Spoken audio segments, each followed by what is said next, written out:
بسم اللہ الرحمن الرحیم نحمدہ و نصلی علی رسول الکریم۔ عزیزان محترم، آپ دیکھ رہے ہیں سلسلہ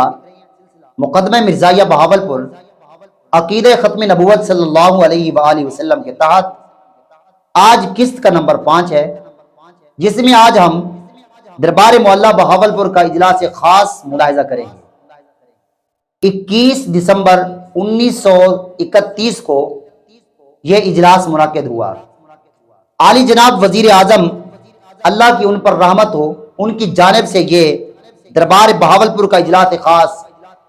بطور عدالت معلیٰ طلب کیا گیا اور تمام وزراء کو پابند کیا گیا اور کہا گیا کہ تمام وزراء اس میں داخل ہوں، حاضری دیں، کسی کو بھی مستثنی نہیں کیا جائے گا، کیونکہ اس کی حیثیت بطور سپریم کورٹ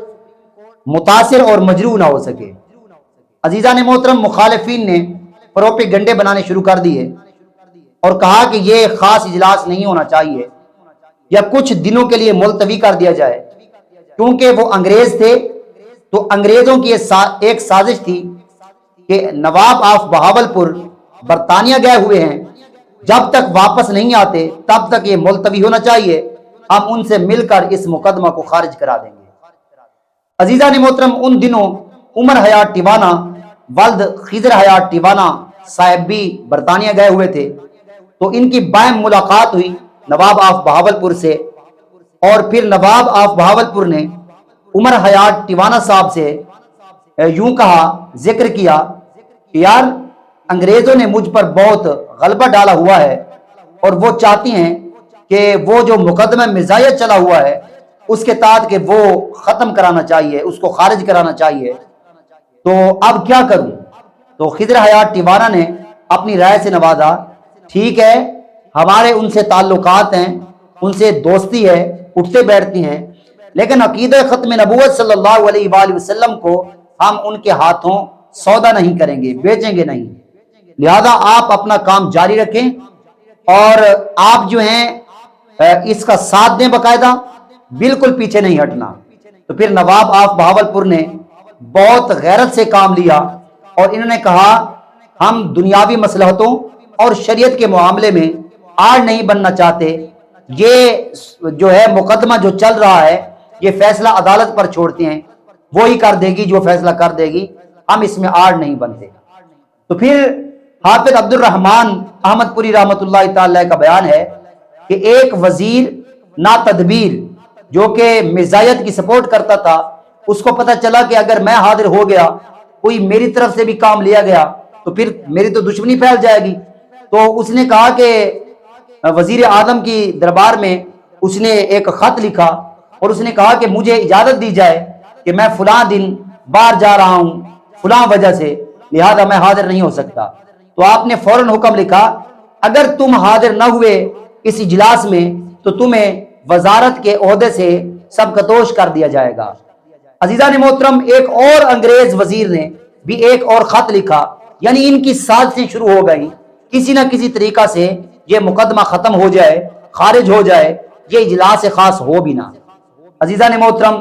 پھر ایک وزیر انگریز تھا جس نے پھر خط لکھا اور کہا کہ مجھے فلاں فلاں دن کو چھٹی چاہیے، جس دن اجلاس تھا اس دن اور ایک دن اور چھٹی چاہیے، کیونکہ برطانیہ سے میرے مہمان آئے ہوئے ہیں، تو ہم نے ڈیرہ بکھا کی جھیل اور ملحقہ جنگل کے اندر شکار کرنا ہے، سیر و تفریح کے لیے جانا ہے۔ تو وزیر اعظم صاحب نے، کیونکہ آپ کے در و دماغ کے اندر مولانا شیخ الاسلام غلام محمد محدث گھوٹوی رحمۃ اللہ تعالی علیہ کی وہ تقریر پر تاثیر گھر کر چکی تھی کہ عقیدہ نبوت صلی اللہ علیہ وآلہ وسلم کو ہم نے بچانا ہے، تو آپ نے فوراً حکم نامہ جاری کیا کہ فلاں فلاں تاریخ کو حکومت کی طرف سے کہ فلاں فلاں تاریخ کو فلاں فلاں راستے بند کر دیے جائیں اور جنگل کے اندر سیر و تفریح کے لیے تمام لوگوں کو روک دیا جائے، یہ نہیں جا سکتے۔ تو وہاں پر ایک اور بھی میں عرض کر دوں تو حضرت علامہ مولانا غلام محمد محدث گھوٹوی رحمۃ اللہ تعالی علیہ کے ایک عقیدت مند تھے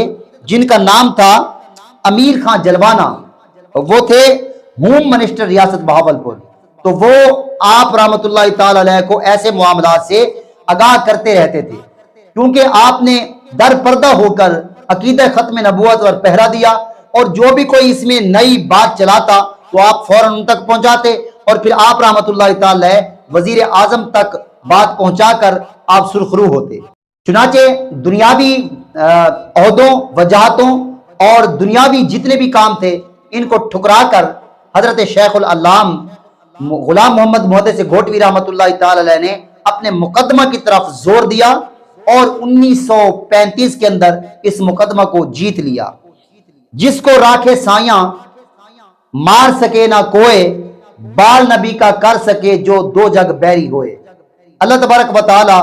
شیخ الاسلام کے مزار پر کروڑوں سلام بھیجے۔ قسط نمبر 6 کے اندر پھر اس مقدمہ کو آگے چلائیں گے۔ تب تک کے لیے دیجیے اجازت۔ السلام علیکم ورحمۃ اللہ۔